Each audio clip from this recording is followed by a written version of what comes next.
Hello everyone, I am going to discuss with you the measurement of price elasticity of demand. In this session, we will discuss two parts. First is revenue method, and in second part we will discuss the relationship among AR, MR, TR and elasticity. Revenue method, इससे पहले हम तीन method discuss कर चुके हैं। Percentage method, point method, arc method. Revenue method अलग अलग method हैं। ये रेवेन्यू मेथड वहाँ यूज़ होता है जहाँ पर हमें फर्म की sale means total sale proceedings, TR given हो, AR गिवन हो, MR गिवन हो। तो अलग अलग मेथड इसलिए डिस्कस किए जाते हैं क्योंकि ज़रूरी नहीं है कि प्राइसेस ही गिवन हो। कुछ सिचुएशंस में जब sale proceedings AR MR given होगा तो हम वहाँ पर इस मेथड का यूज़ करके इलास्टिसिटी को मेज़र कर सकते हैं। तो रेवेन्यू मेथड क्या होता है? Revenue method is that method in which we use AR MR to measure elasticity. TR is equal to P into Q means P means prices, Q means quantity। जो firm है जितनी cell कर रही है उसके प्राइसेस को multiply कर दें, हमारे पास टोटल रेवेन्यू आ जाता है। टोटल रेवेन्यू को क्वांटिटी से डिवाइड कर दें तो वो आता है AR होता है, जैसे यहाँ पर AR को ही हम क्या कहते हैं, P भी कहते हैं क्योंकि Q से Q कैंसिल होगा और ये क्या आ जाएगा, P आ जाएगा प्राइस, और प्राइस ही डिमांड कर। तो AR को डिमांड कर भी बोला जाता है। इसमें मेथड आता है MR होता है marginal revenue. Marginal revenue is equal to delta TR upon delta Q। हम पिछले प्रीवियस क्लासेस में पढ़ के हैं। Delta means change in total revenue with respect to change in quantity. Additional quantity produce करने से टोटल रेवेन्यू में कितने चेंज आया। हम फर्स्ट क्वांटिटी प्रोड्यूस कर रहे हैं तो रेवेन्यू हमारे पास 10 है। नेक्स्ट हमने प्रोड्यूस की सेकंड क्वांटिटी तो रेवेन्यू, टोटल रेवेन्यू 10 से 15 हो गया। दोनों का जो चेंज आया 5 का, तो MR additional revenue, marginal revenue क्या होगा, 5 आ जाएगा। ये 3 हमारे पास वेरिएबल्स हैं, TR AR MR। हम यूज़ करेंगे AR MR का इलास्टिसिटी को मेज़र करने के लिए।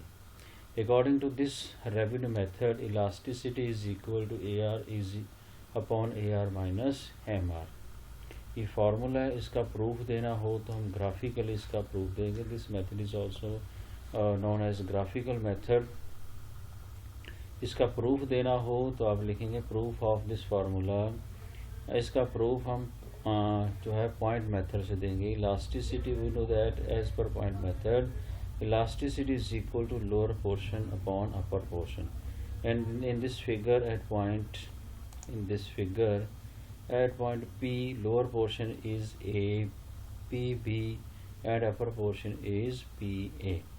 therefore at point P elasticity is equal to PB upon PA। अब इससे हम धीरे धीरे कहाँ पहुँचेंगे, AR upon AR minus MR। इसका प्रूफ है ये। In this figure we have two triangle PMB। मैं इसको हाईलाइट कर रहा हूँ, triangle PMB। This triangle PMB, first triangle and second is AEP। both are similar, not congruent triangles but both are similar triangles। Similar कैसे हैं, ये line parallel line है। पहले तो बता दूं मैं, जब आप इसको डायग्राम को बनाएंगे ये आपका AR होता है, इसी को डिमांड कर कहते हैं। इसके हाफ पे मिडल में आना चाहिए, ये मिडल में MR होता है हमेशा। आगे मैं बताऊंगा मिडल में क्यों आता है। मिडल में आप MR बनाएंगे और पॉइंट, ये वाला पॉइंट P, इस पॉइंट से N से इस साइड लेफ्ट हैंड साइड पे लेंगे। ये प्रूव करने के लिए डेलिबरेटली हम इसको बनाते हैं, प्रूव करने के लिए, ताकि हम अपनी प्रॉब्लम का सलूशन दे सकें। आप हो सकता है यहाँ भी बनाएं, यहाँ बनाएंगे तो प्रूव नहीं होगा, फिर वो गलत हो जाएगा। तो आपने जानबूझकर ये पॉइंट P कहाँ लेना है, N के लेफ्ट हैंड साइड पे लेना है, ताकि हम इसका प्रूफ दे सकें। तो ये दो ट्रायंगल हैं PMB एंड AEP। दोनों क्या हैं, सिमिलर हैं। सिमिलर कैसे हैं, ये 90 डिग्री एंगल है, पैरेलल है, ये एंगल इसके कॉरस्पॉन्डिंग है, ये एंगल इसके कॉरस्पॉन्डिंग आएगा। जब ऐसे कॉरस्पॉन्डिंग एंगल होंगे तो दोनों के आएंगे, तीनों ट्रायंगल्स के एंगल्स इक्वल होंगे, साइड्स इक्वल नहीं है, एंगल इक्वल होते हैं तो उसकी रेशोज़ आपस में इक्वल आती हैं। जब रेशो इक्वल आएंगी तो हम उनका यूज़ कर सकते हैं। ये लिखा है we seen figure that triangle AEP and triangle PMB and AEP both are similar. अगर सिमिलर हैं तो PM की जो रेशो है AE की रेशो AE और PM और A की रेशो किसकी इक्वल आएगी, MB और AB के इक्वल, और उसकी रेशो किसकी इक्वल आएगी, PB और AB के इक्वल आ जाएगी।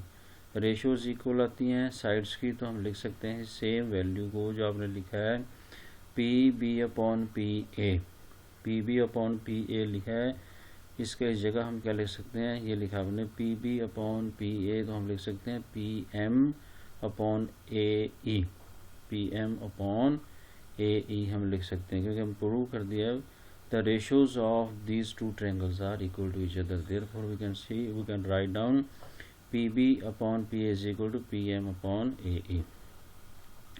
Again we have two triangles AET और TPL, AE और TPL दो ट्रायंगल हमारे पास और हैं।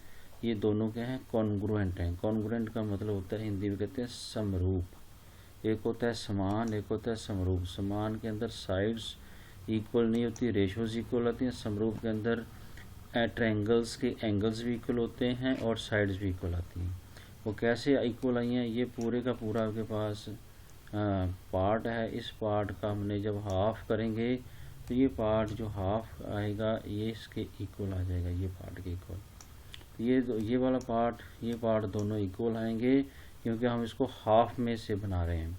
तो ट्रायंगल AET, ट्रायंगल TPL एक दूसरे के क्या है, कॉन्ग्रुएंट। ये आपके क्या है, अल्टरनेट एंगल है।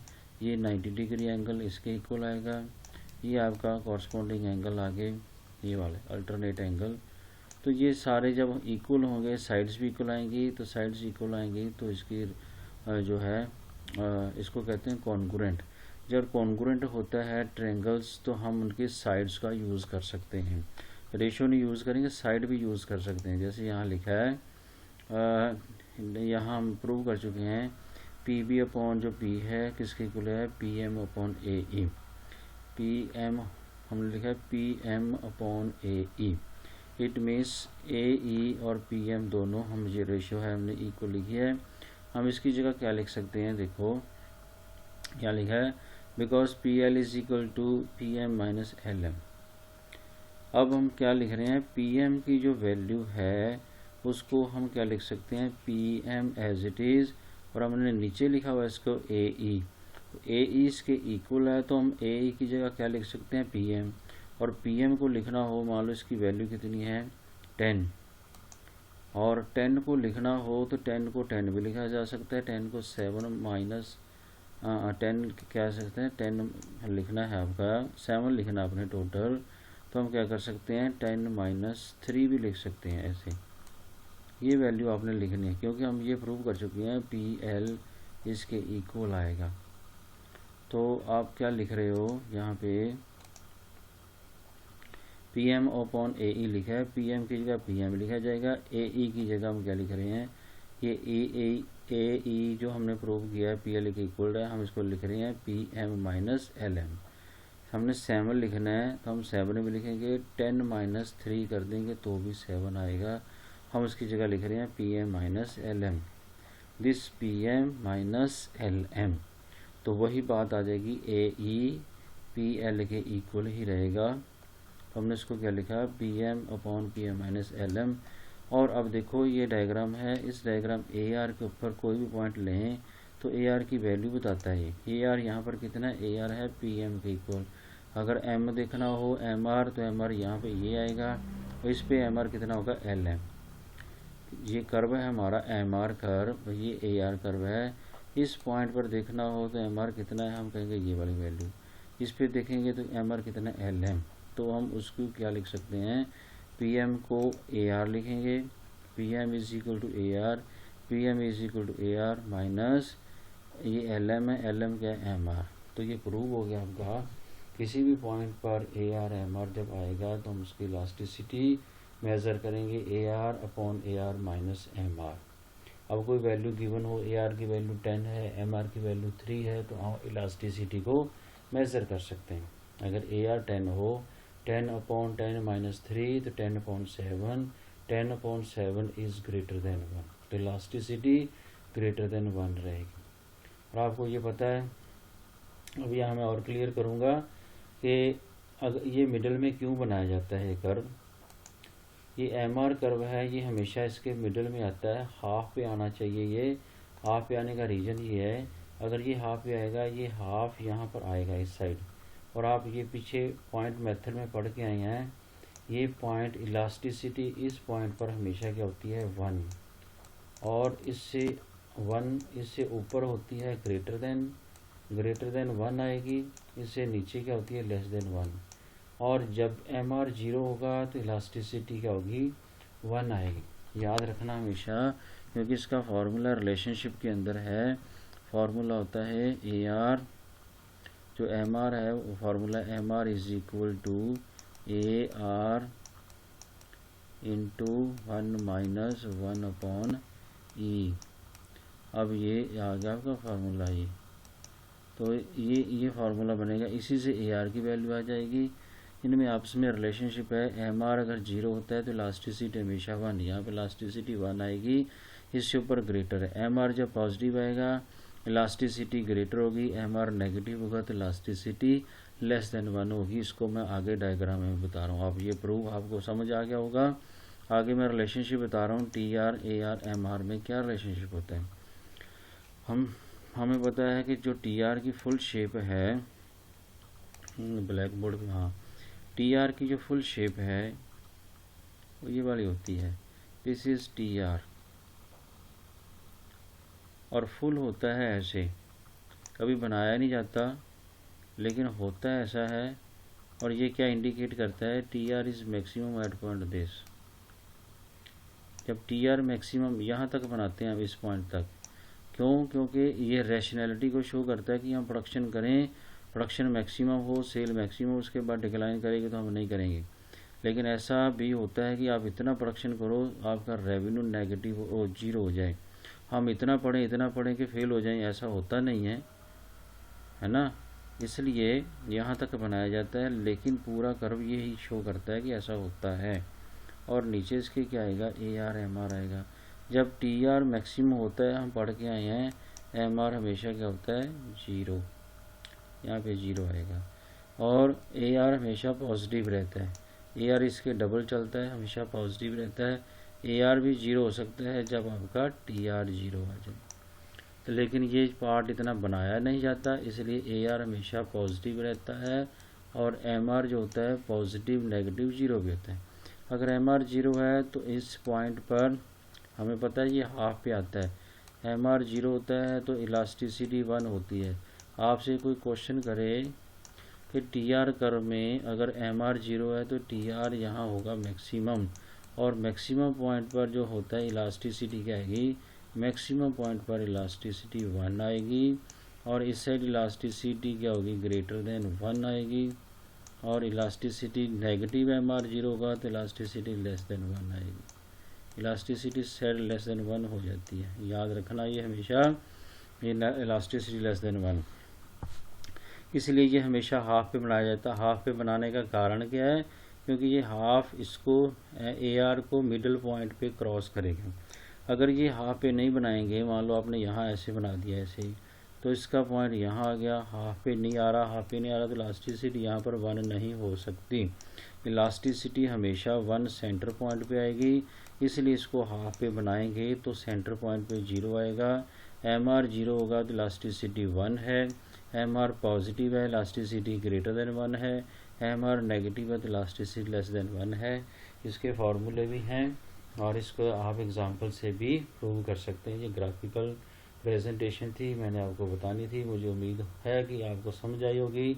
आपको हाँ समझ आए तो आपने बताना है ये वाला पार्ट। ये देखो यहाँ पर क्या है, इलास्टिसिटी 1, इस साइड ग्रेटर देन 1, इस side less than 1, greater than 1, 1 और लेस देन 1 है। तो ये रिलेशनशिप है TR, AR, MR के अंदर, इलास्टिसिटी के अंदर, तीनों में रिलेशनशिप हम डिस्कस कर चुके हैं। उम्मीद है कि आपको समझ आएगा, ना समझ आया हो तो आप पूछ सकते हैं, कमेंट बॉक्स में जाके आप क्वेश्चन कर सकते हैं। Thank you, thanks and have a nice day, stay at home, stay safe, bye bye, thank you very much.